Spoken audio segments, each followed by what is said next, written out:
आज दिनांक 2 अप्रैल 2024 को रंग की मंदिर वृंदावन पर रथ की सवारी निकाली गई, जिसमें रथ पर सवार होकर भगवान श्री रंगनाथ ने लोगों को दर्शन दिए। लोगों में रथ को खींचने को लेकर होड़ मची हुई थी।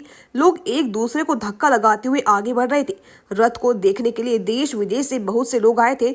लोगों की संख्या करोड़ों में थी। लोग एक दूसरे के ऊपर गिरते हुए रथ को खींचने में उत्साहित हो रहे थे। जगह जगह भंडारे और पानी की प्याव भी लगाई गई थी। लोग पानी की प्याव लगाकर जनता को पानी पिला रहे थे। सुबह 7:30 बजे से शुरू होकर लगभग 12 बजे बगीचा पहुंचा, जहां 1 घंटा विश्राम करने के बाद वहां से वापस आया, जो रथ घर में आकर खड़ा कर दिया गया।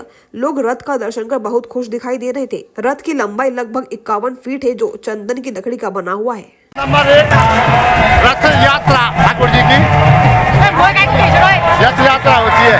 कहाँ से कहाँ तक होती है? ये हमारे जगन्नाथ जी भगवान की, वृंदावन की धाम की, ये मुख्य है विश्व में, हमारे भारत देश में।